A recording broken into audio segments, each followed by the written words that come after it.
blantos, dyma amser stori efo llyfrgelloedd ora. A da ni am darllen stori o un o'r lyfrau darllen da, fy Seren Anwes, gan Corinne Averys a Rosalind Bydd Sian.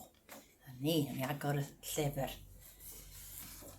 Des I o hyd iddi o dan y goeden. Chi'n gweld y seren o dan y goeden? Lle anarferol I ddarganfod seren, ynde? Seren ar y llawr. Roedd hi wedi disgyn yn syth o'r gofod, yn bendramwnygl, yn un rhyfeddod. Hynny, chi'n gweld? Efo sbiendrych yn fanna. Ond doedd hi ddim bellach yn seren llachar, wedi colli ei sglein wrth daro'r ddeiar. O, bechod. Wel, mae'n drist. Mae wedi colli ei sglein, yn dydi? Esa hi adref a hithau mor unig. Hynny, mae'n mynd â hi fewn i'r garafan a I edrych ar ei hôl fel milfeddyg cosmig. Yn gweld? Mae'n edrych ar ei hôl I ffeind ynde. Rwsiais y deiliach ar mwd I ffwrdd a thrwsiais ei breichiau yn ofalus ar y bwrdd. Ei golchi'n lan mewn sebon a swigod, cynnig tamaid i'w bwyta, bwyd cosmig o'r gofod. Rhannu llyfr a rhyfeddu at y lluniau. A ni, chi'n gweld nhw? O, sbiwch. A ni allai hi ddarllen, ond syllai am oriau. A mae'n gwrando a ni'n darllen. A pha nes i'r gwely yn dawel fi nos, fe swotiodd hi'n gynnes y seren fach dlos.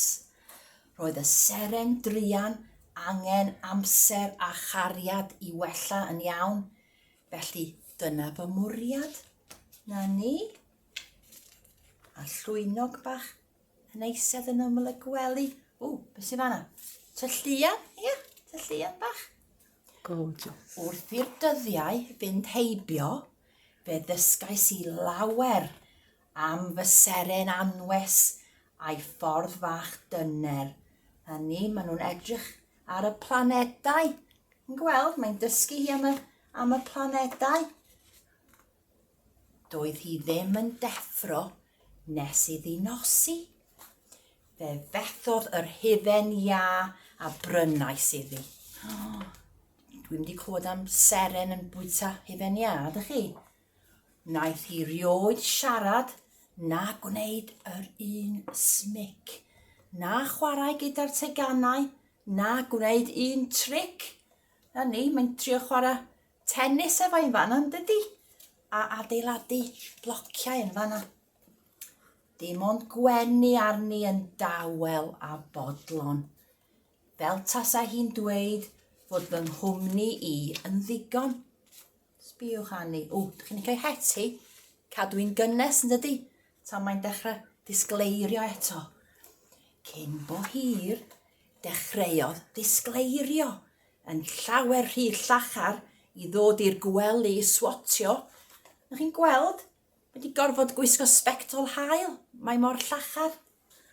Felly, gyda'r nos, yn hytrach na chysgu, roedd fy Seren Anwes yn y gornel yn gwenu. Mae'n gwenu trwy'r amser yn dydi?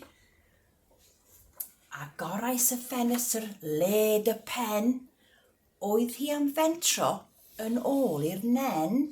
Mae'n edrych I fyny dydi'r awyr, I edrych ar ei ffrindiau y ser bach eraill I gyd. Roedd hi'n teimlo'n gryf yn newydd sbon, hedfanodd i'r awyr yn hapus a llon. Dyna hi, mae'n mynd nôl at ei ffrindiau a mae'n mynd I ddisgleirio yn yr awyr. Wedi colli het. Het I wedi syrthio. Nawr, mae fy seren yn ddisglair uwch ben a minnau'n ei gwylio o fy ngwely drwy'r llen. ei gwen loyw yn ein cyfrinach ni. Na ni cyfrinach ni. O, sbiwch del. Fy Seren Anwes dros dro oedd hi. Na ni, mae'n hapus. Mae di edrych ar ei ôl i yndo. Mae'n bwysig i ni bod yn ffeind efo'n ffrindiau yn dydy. Gwneud yn siŵr bod nhw'n iawn. Diolch. Oh, hello. I'm Sue and this is Teddy and we're in Mould Library. We're looking forward to the time when you can come into the library and enjoy story times and rhyme times. Ooh, and all sorts of other things, crafts. But at the moment, Teddy's getting lots and lots of stories, aren't you, in the library? Today we're going to be reading one called My Pet Star. Tell you what, why don't you get your favourite teddy or toy and cuddle up and read the story with us today? Okay, come on, let's see what the story's about. So Teddy, it's called My Pet Star. Oh, I wonder what's going to happen in this story. I found him underneath a tree. Not somewhere a star should be. He'd fallen from his home in space, bumped and tumbled, scratched his face. Oh, poor star. This little star had lost his glow. I picked him up. We hugged hello. Oh, hugs are nice, aren't they? I took him home. He'd be my pet. I'd be his cosmic super vet. Oh, there they are, checking out. See how the little star is. I cleaned off all the leaves and soil, fixed his arms and legs with foil, washed his face and rubbed his back, served up a homemade cosmic snack. Oh, lovely. Oh, I love the pictures. Don't you, Teddy? Love the pictures. I showed him pictures in my book. He couldn't read, but he could look.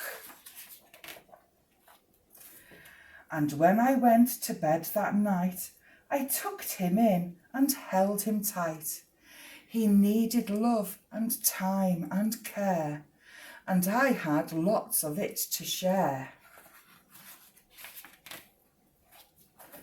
As days passed by, I learnt a lot about this newfound pet I'd got. There they are. Oh, I love the pictures. Aren't the pictures wonderful in this story?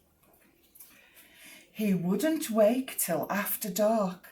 He missed our ice creams in the park. Oh, poor star. He never spoke or made a noise. He didn't play with games or toys, just smiled and shone as if to say that being near me was okay. Soon his sparkle got so bright, I found it hard to sleep at night. Instead of snoozing in my bed, he twinkled proudly overhead. Look, there he is. Oh, look, sparkly star. Need sunglasses to see it. I opened up the window wide. Would he choose to stay inside? Oh, we'll have to see, Teddy, we'll have to see. Feeling strong and good as new, into the deep dark night he flew. Oh, and look, there he is in the sky. Now my star shines overhead, where I can see him from my bed. The brightest star who wears a smile. My pet star for a little while. Oh, wasn't it a lovely book, Trust Cymru book that was? What a beautiful story. Wish I'd got my own pet star. Don't you, Teddy? Would you like to have your own pet star? I can't make one, but I know someone who will be able to make a fantastic one and show us how to make it, and that's Maz. Oh, shall we see if we can find Maz to make one? Maz, can you help us make a star, please? A mae Maz yn mynd i ddangos i ni sut i wneud seren. Wedyn mae Maz am siarad yn Saesneg a dwi'n siarad Cymraeg. Maz yn dda am wneud crefftau. Hi Maz. Hello. Okay. Yes, so we're looking today now to make our very own pet star. It's really a very simple craft, but as you can see here, you can embellish them in however you like to. Na ni, da ni am wneud seren bach yn hun. Da chi'n gallu addurno nhw unrhyw ffordd da chi eisiau. So first of all, we've got some cardboard. Dechrau efo cerdyn. Just use some cereal box. Ie, cerdyn creision grawn fwyd. Brecwast, ie. And some silver foil. Foil. Some foil. Yeah. There we go. So we start off, pen as well, Dechrau efo pen. by drawing 2 triangles. O, dau driongl. Dau driongl, ie. Okay. Na So ni. you draw 1. Un. Na ni. O, da iawn. Ac un arall. To make your star. Here we go. Na chi'ch seren. And then you can cut that out. Wedyn torri fo allan. And then we've got some glue. Na ni. A glud. Mae Maz yn rhoi glud yna fo. Pop a little bit on. Rhoi chydig bach arno, dim gormod. Not too much, is it? No. Not too much. Go everywhere. Don't want it everywhere. Na. And then you start building up Oh. your star. Wedyn, da chi'n rhoi yr ffoil ar y seren. Ni. Wneud yn siŵr bod chi'n cover bob peth and have to make sure they cover everything, is it not? Yeah, just get it all covered. Yeah. Take as much time as you like, or you can do it pretty quickly, really. Yeah. Gewch chi gymryd eich amser neu wneud o'n gyflym. A fyny chi. Last little bit. Nice and shiny.